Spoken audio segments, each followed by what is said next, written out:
Hi, my name is Mrs. Richter. I'm an instructional technology coordinator, and today I'm going to read you a little bit from my favorite book from my childhood, which is called Bunnicula. It's by Deborah and James Howe. The subtitle at the top is Today Vegetables, Tomorrow the World. I'm also going to tell you how you can find this book when I get done reading these few chapters. Chapter 1, The Arrival.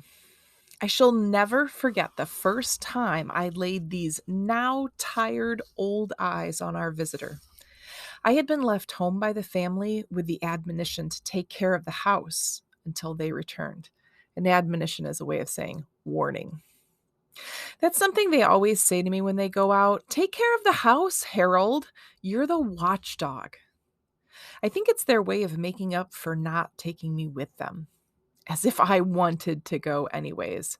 You can't lie down at the movies and still see the screen. And people think that you're impolite if you fall asleep and start to snore or scratch yourself in public. No, thank you. I'd rather be stretched out on my favorite rug in front of a nice whistling radiator. I wonder who this reader is. I wonder who that person is. Oh, there's a picture on the next page. Let's see if you can see him. There he is, Harold, right down at the bottom. But I digress. I was talking about that first night. Well, it was cold. The rain was pelting the windows. The wind was howling, and it felt pretty good to be indoors. I was lying on the rug with my head on my paws, just staring absently at the front door. My friend Chester was curled up on the brown velvet armchair, which years ago he had staked out as his own. And I saw that once again he'd covered the whole seat with his cat hair. And I chuckled to myself, picturing the scene tomorrow. Next to grasshoppers, there's nothing that frightens Chester more than the vacuum cleaner. In the midst of this reverie, I heard a car pull into the driveway. I didn't even bother to get up to see who it was. I knew it to be my family, the Monroes, since it was just about time for the movie to be over. After a moment, the front door flew open. There they stood in the doorway, Toby and Pete and Mom and Dad Monroe.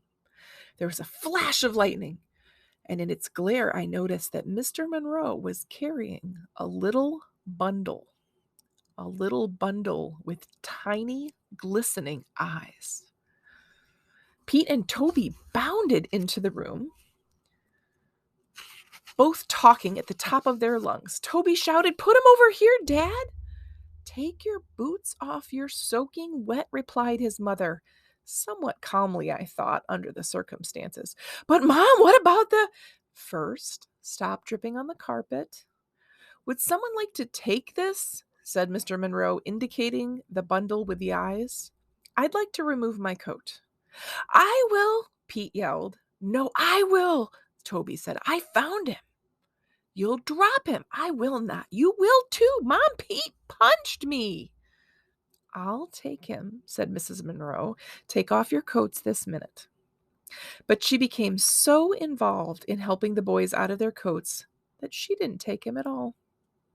My tranquil evening had just been destroyed, and no one had even yet said hello to me. I whimpered to remind them that I was there. "Harold!" cried Toby. "Guess what happened to me?"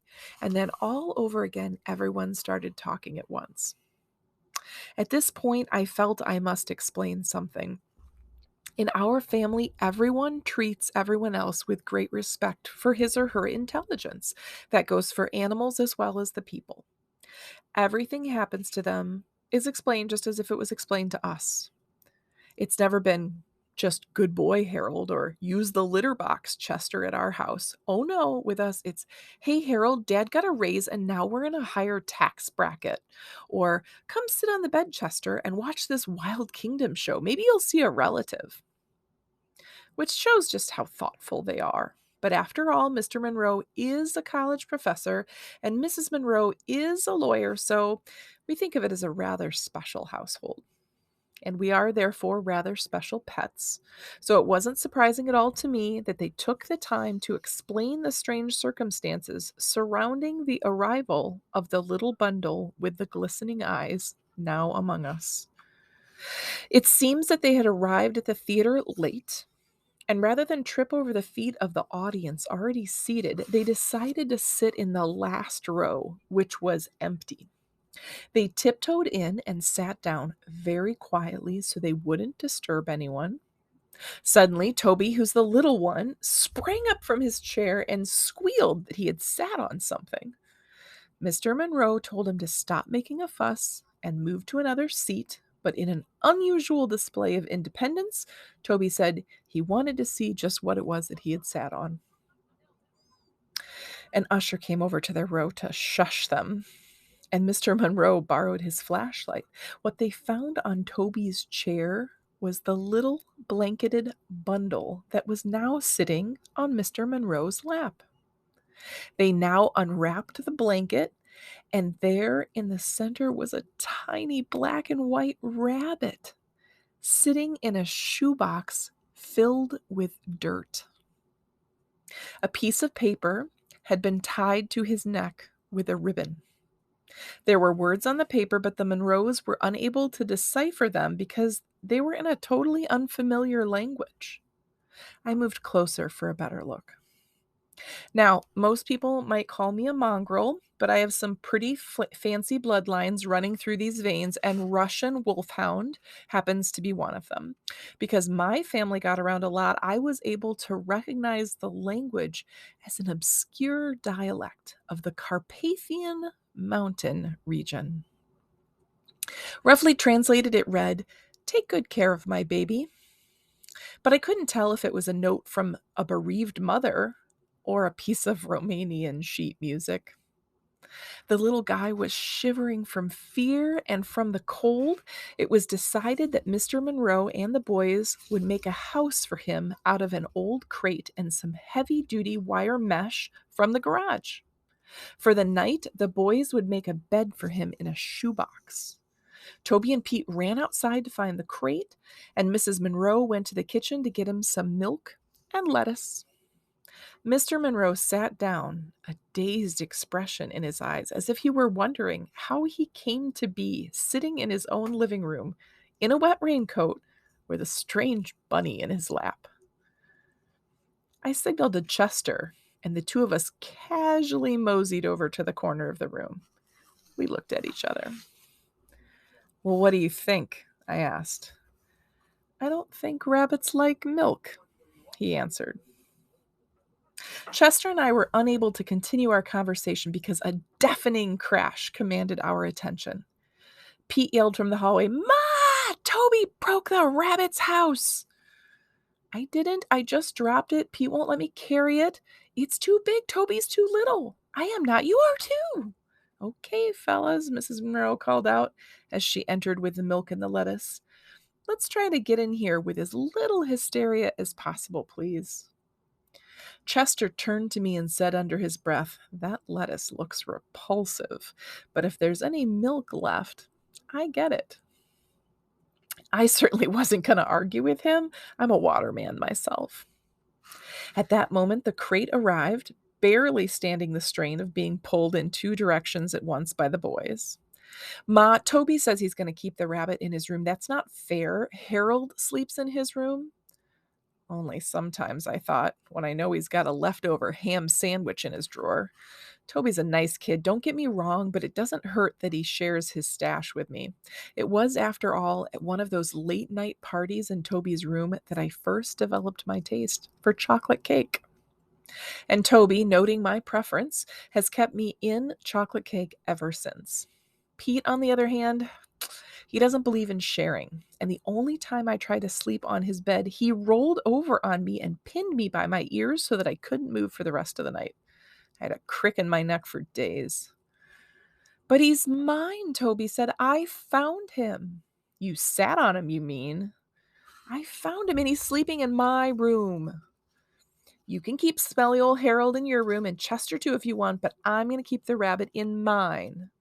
"Smelly old Harold, I would have bitten his ankle." But I knew he hasn't changed his socks for a week. Smelly indeed. Mr. Monroe spoke up. I think the best place for the rabbit is right here in the living room on the table by the window. It's light there, and he'll get lots of fresh air.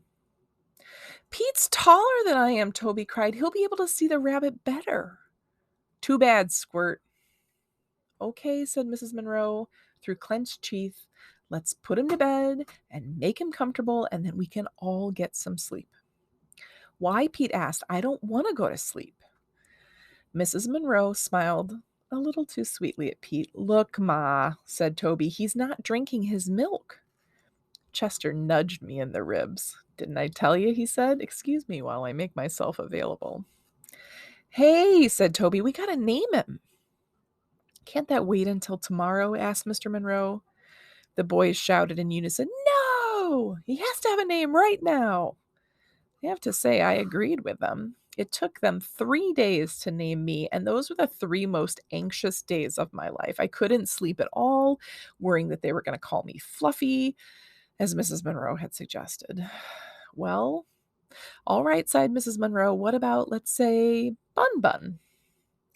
Uh-oh, there she goes again, I thought. Where does she get these ideas? Yuck, we all said. Well, then how about Fluffy? She offered hopefully. Pete looked at his mother and smiled. You never give up, do you, Ma? Meanwhile, Chester, who had also been named Fluffy for a short time, was rubbing against Mrs. Monroe's ankles and purring loudly. No, Chester, not right now, she said, pushing him aside. He wants to help us name him, don't you, Chester? Toby asked as he scooped him up in his arms. Chester shot me a look. I could tell this was not what he had in mind. Come on, Harold, Toby called. You've got to help with the name, too. I joined the family, and the serious thinking began. We all peered into the box. It was the first time I had really seen him. So this is a rabbit, I thought. He sort of looks like Chester, only he's got longer ears and a shorter tail, and a motor in his nose. Well, said Pete after a moment, since we found him at the movies, why don't we call him Mr. Johnson? There was a moment of silence. Who's Mr. Johnson? Asked Toby. It's the guy that owns the movie theater, Pete answered. No one seemed to like the idea. How about Prince? Said Mr. Monroe. Dad, are you kidding? Well, I had a dog named Prince once, he replied lamely.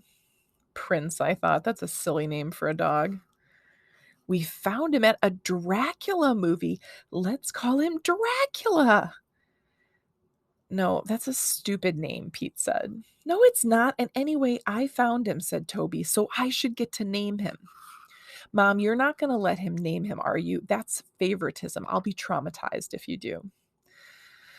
Mrs. Monroe looked in wonder at Pete. Please, Mom, please, Dad, let's name him Dracula, cried Toby. Please, please, please. And with each please, he squeezed Chester a little harder. Mrs. Monroe picked up the bowl of milk and moved towards the kitchen. Chester followed her every movement with his eyes, which now seemed to be popping out of his head. When she reached the kitchen door, she turned back and said, Let's not have any more arguments. We'll compromise. He's a bunny, and we found him at a Dracula movie, so we'll call him Bunnicula. Bunnicula. That should make everyone happy, including me. What about me? Muttered Chester. I won't be happy till she puts down that milk. Well, guys, is that okay with you? She asked. Toby and Pete looked at one another, and then at the rabbit. A smile grew on Toby's face. Yeah, Ma, I think you got that name just right. Pete shrugged. It's okay, but I get to feed him. Okay, I'm going to put the milk back in the fridge. Maybe he'll drink it tomorrow. What about Chester? Toby said, dropping the frantic cat on the floor. Maybe he would like it. Chester made a beeline for Mrs. Monroe and looked up at her plaintively. Oh, Chester doesn't want any more milk, do you, Chester? You've already had your milk today. She reached down, patted Chester on his head, and walked into the kitchen. Chester didn't move. Okay, bedtime, said Mr. Monroe. Good night, Bunnicula, Toby said. Good night, Count Bunnicula, Pete said sarcastically, in what I took to be his attempt at a Transylvanian accent. I may be wrong, but I saw a flicker of movement from the cage. Good night, Harold. Good night, Chester. I licked Toby good night. Good night, Smelly Harold. Good night, Dumb Chester. I drooled on Pete's foot. Mom, Harold drooled on my foot. Good night, Pete, Mrs. Monroe said with a great finality as she came back into the living room. And then more calmly, good night, Harold. Good night, Chester. Mr. and Mrs. Monroe went up the stairs together. You know, dear, Mr. Monroe said, that was very clever. Bunnicula. I could never have thought of a name like that. Oh, I don't know, Robert, she smiled as she put her arm through his. I think Prince is a lovely name, too. The room was quiet. Chester was still sitting by the closed kitchen door in a state of shock. Slowly, he turned back to me. I wish they had named him Fluffy, was all that he said. That's the end of the first chapter of Bunnicula by Deborah and James Howe. This is one of my favorite books that was read to me by my fourth grade teacher, Mrs. Farmer. Hey, Mrs. Farmer. And if you'd like to read this book, you can actually go listen to it on SORA in an audiobook read by the famous actor Victor Garber. It's really awesome. I'll put the link and how to do that right here on the screen. Happy World Read Aloud Day.